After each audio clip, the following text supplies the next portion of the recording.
ಇನ್ನು ಹಾಸನದಲ್ಲೂ ಅಷ್ಟೇ ವರುಣನ ಅಬ್ಬರ ಮುಂದುವರಿತಾನೆ ಇದೆ. ಈ ಭಾರಿ ಮಳೆಗೆ ದಾರಿ ಕಾಣಿಸ್ದೇನೆ ಮೀನು ಸಾಗಿಸ್ತಾ ಇದ್ದಂತಹ ಲಾರಿ ಪಲ್ಟಿ ಆಗ್ಬಿಟ್ಟಿದೆ.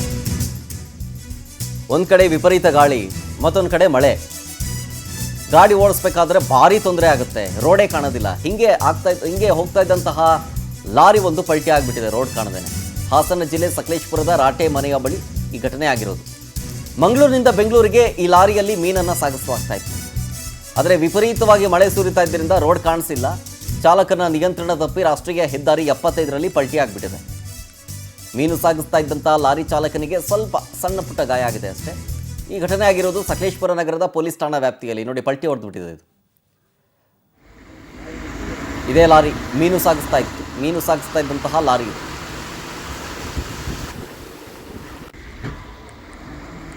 ವಿಪರೀತವಾಗಿ ಮಳೆ ಸುರಿತಾ ಇತ್ತು, ಹಾಗಾಗಿ ರೋಡ್ ಕಾಣಿಸಿಲ್ಲ. ಡಿವೈಡರ್ ಮೇಲೇನೋ ಮೋಸ್ಟ್ಲಿ ಮುಂದಿನ ಚಕ್ರ ಹತ್ತಿಬಿಟ್ಟಿದೆ, ಹಾಗಾಗಿ ಕಂಟ್ರೋಲ್ ಸಿಗದೇ ಪಲ್ಟಿ ಹೊಡೆದ್ಬಿಟ್ಟಿದೆ ಗಾಡಿ.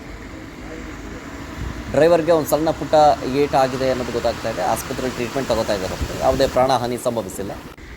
ಸ್ವಲ್ಪ ಸಮಯ ಅಲ್ಲಿ ಟ್ರಾಫಿಕ್ ಜಾಮ್ ಉಂಟಾಗಿದ್ದಂತೂ ಹೌದು. ನಿಧಾನಗತಿಯಲ್ಲಿ ವಾಹನ ಸಾಗಿದ್ರಿಂದಾಗಿ ಸ್ವಲ್ಪ ತಡ ಆಗಿದೆ.